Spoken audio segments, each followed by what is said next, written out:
Bismillahirrahmanirrahim. Assalamualaikum warahmatullahi wabarakatuh. Apa kabar anak-anak kelas 6A?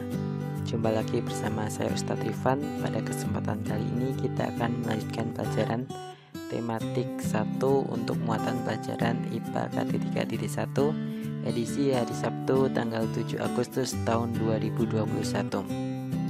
Sebelum kita mulai mempelajari materinya, marilah kita awali dengan membaca basmalah. Bismillahirrahmanirrahim. Nah, pada kesempatan kali ini Ustadz akan menyampaikan tentang perkembangbiakan tumbuhan secara vegetatif. Sebelumnya, di edisi sebelumnya Ustadz sudah menyampaikan perkembangbiakan itu ada dua, secara generatif dan secara vegetatif. Kalau generatif itu kemarin itu secara kawin, artinya ada butuh sel jantan yang berperan yaitu sebagai sel jantan yaitu benang sari. Kemudian ada sel betina yang berperan adalah putik, dan secara keseluruhan alat perkembangbiakan tumbuhan itu adalah bunga. Maka pada tumbuhan-tumbuhan yang tidak memiliki bunga, maka dia akan melakukan perkembangbiakan secara vegetatif, yaitu secara tidak membutuhkan sel jantan maupun betina. Nah, nanti vegetatif itu dibagi lagi menjadi dua, yaitu vegetatif alami dan vegetatif buatan. Yang pertama, vegetatif alami. Jadi vegetatif alami itu dia berkembangbiak secara sendiri tanpa bantuan manusia. Jangan lupa kalian juga bisa menyimak materi ini di halaman 13 buku Pupena. Di sana juga sudah dijelaskan tentang perkembangbiakan tumbuhan secara vegetatif. Kita lanjutkan. Jadi vegetatif alami itu berarti berkembangbiak secara alami, dan itu ada sekitar 7 perkembangbiakan tumbuhan secara vegetatif alami. Yang pertama adalah dengan tunas. Jadi tunas itu ketika kita lihat sebuah tumbuhan, kemudian dia kayak ada anaknya di sampingnya, tumbuh kecil, kemudian kalau dipisahkan kita tanam ke tempat yang baru itu pisah, itu namanya berarti dia tunas. Contoh tumbuhannya adalah pisang, bambu, tebu. Itu dia berkembangbiak secara tunas.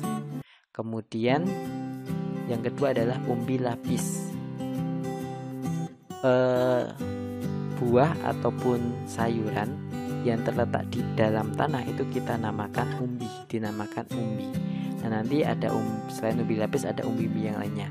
Sekarang umbi lapis cirinya adalah dia bentuknya berlapis-lapis, kayak bawang merah, bawang putih, dan ini tulip. Tulip itu sejenis bunga, ya. Kemudian yang selanjutnya adalah umbi batang. Umbi batang itu cirinya kayak kentang, ubi jalar, gadong. Jadi kalau dia ada tumbuhan baru, dia mirip apa? Mirip ubi misalnya, berarti dia masuk umbi batang. Oh, dia misalnya bawang bombay. Bawang bombay itu lebih ke mirip bawang putih, berarti dia umbi lapis. Jenis perkembangbiakannya. Kemudian yang keempat adalah umbi akar. Di sini contohnya adalah lobak, kemudian wortel, dan singkong. Bentuknya mirip. Jadi ketika bentuknya mirip, itu berarti dia satu keluarga di dalam perkembangbiakan. Atau dengan kata lain, perkembangbiakan secara vegetatifnya itu sama. Kemudian yang kelima, geragi. Nah, geragi itu adalah tumbuhan yang dia itu mengeluarkan kayak akar, kemudian kayak akar, kayak batang, tapi batangnya itu kemudian menjalar dan tiba-tiba tumbuh akar dan tanaman baru. Ketika batangnya itu kita putus, kemudian tanaman anaknya itu bisa tumbuh sendiri. Itu namanya geragi. Contohnya adalah rumput teki, stroberi, dan semanggi. Kemudian kita lanjutkan, ada akar tinggal, rizoma. Di sini sejenis. Kalau tadi geragi itu akarnya muncul kayak batangnya muncul dari keluar tanah, kemudian tumbuh tumbuhan baru. Kalau geragi itu lewat dalam tanah, kayak jahe, rumput, kunyit, dan berbagai jenis jamu-jamuan atau bumbu-bumbu yang ada di dapur itu yang bentuknya mirip jahe, seperti kencur, kemudian laos, atau bahasa Indonesianya lengkuas. Itu perkembangbiakannya secara akar tinggal atau nama lainnya rizoma. Kemudian yang terakhir spora. Spora itu jadi tumbuhan ini memiliki semacam spora namanya. Spora itu bentuknya butiran-butiran kecil dan hanya bisa dilihat dengan mikroskop, dan dia itu akan terbang. Ketika dia itu mendapatkan tempat yang lembab, maka akan tumbuh tumbuhannya baru. Contohnya misalnya lumut. Kita tahu lumut itu tidak ada yang menanam, tapi tiba-tiba tumbuh. Nah, dari mana asalnya? Itu dari spora yang terbang. Dan biasanya kalau tempat yang ditumbuhi lumut itu adalah tempat-tempat yang lembab. Nah, selain lumut juga ada tumbuhan paku. Tumbuhan paku itu bentuknya seperti ini. Biasanya menempel di tembok ataupun di pohon. Kemudian juga ada jamur. Itu adalah 7 perkembangbiakan secara vegetatif alami. Selain vegetatif alami, ada juga perkembangbiakan secara vegetatif buatan. Kalian simak di halaman 14. Berarti kalau vegetatif buatan itu membutuhkan peran manusia dalam perkembangbiakannya. Ada sekitar 5 cara perkembangbiakan secara vegetatif buatan. Yang pertama adalah cangkok. Cangkok ini caranya adalah kita jadi hanya bisa ke tumbuhan tanaman yang berkayu, dan itu tidak semuanya. Biasanya buah-buahan. Kenapa buah-buahan? Karena biasanya kalau buah-buahan kan petani buah itu ingin memperoleh tumbuhan baru itu lebih cepat daripada menanam biji kemudian membutuhkan waktu yang lama. Maka cara cepatnya adalah dengan mencangkok untuk mendapatkan tumbuhan yang baru. Caranya adalah dengan mengupas kulitnya. Kemudian setelah dikupas sampai ketemu putih-putihnya itu, kemudian dibungkus dengan tanah dan dibalut dengan plastik. Kemudian ditunggu beberapa saat sampai tumbuh akar. Ketika sudah tumbuh akar, itu kemudian dipotong, ditanam ke dalam tanah. Itu nanti akan bisa tumbuh tumbuhan yang baru. Tumbuhan yang bisa dicangkok yaitu seperti rambutan, mangga, dan jambu air. Kemudian setelah mencangkok ada stek batang. Stek batang ini lebih mudah lagi, yaitu cukup dipotong-potong menjadi kecil, tinggal ditancapkan. Ini mungkin tidak asing buat kita karena salah satu tumbuhan yang bisa dibuat stek batang yaitu singkong atau ketela pohon. Kita sering melihat entah keluarga kita ataupun tetangga kita itu menanam singkong dengan cara seperti itu. Itu namanya stek batang, tinggal menancapkan batangnya.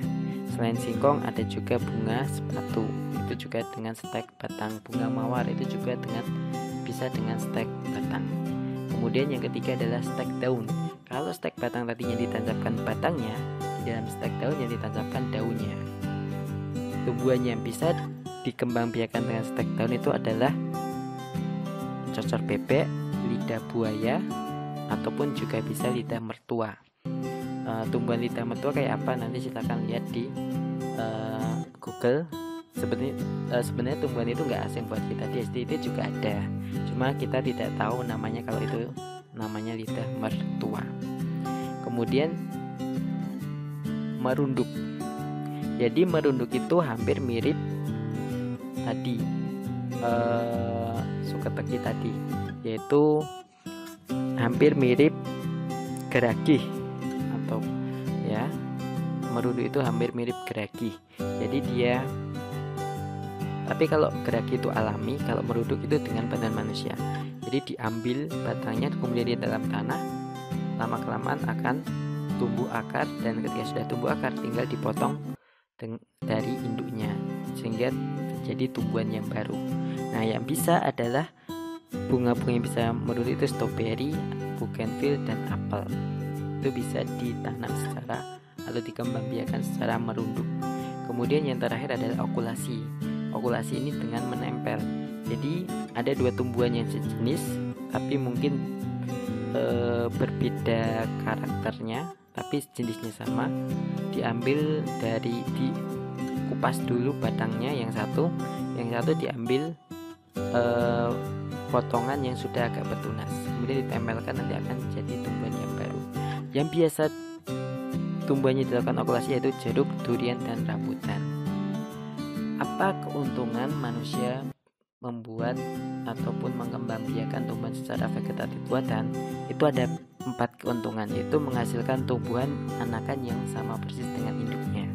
Yang kedua, dapat menghasilkan anakan yang lebih cepat daripada alami. Yang ketiga, menghasilkan tumbuhan yang sulit tumbuh dari benih, misalnya kayak anggrek. Yang keempat, dapat mengendalikan kualitasnya, jadi kualitasnya bisa dijaga. Dan catatan untuk cangkok, stek, dan merunduk itu tumbuhannya itu menghasilkan tumbuhan baru yang mirip induknya, sama seperti induknya.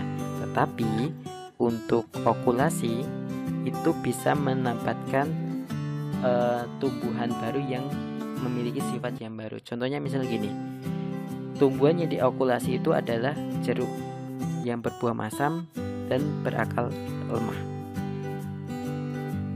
Dan yang satunya adalah jeruk yang berakar lemah tapi buahnya manis. Jadi yang satu itu buahnya rasanya asam tapi akarnya kuat. Yang satunya buahnya manis tapi akarnya lemah. Kemudian ketika diokulasi bisa jadi akan mendapatkan tumbuhan yang jeruk yang rasanya manis tapi akarnya kuat. Jadi dengan kata lain kawin silang. Mungkin itu pembelajaran pada kesempatan hari ini. Silakan nanti kalian tetap baca-baca lagi untuk menambah informasi dan pengetahuan kalian. Dan kalian bisa mengerjakan di latihan Ayo Berlatih di halaman 14 itu nomor 1 saja. Kemudian nanti bisa ditulis nomornya saja, nggak perlu kata nama tanamannya, nama tumbuhannya, dan jangan lupa difoto kemudian kirim ke nomor saya.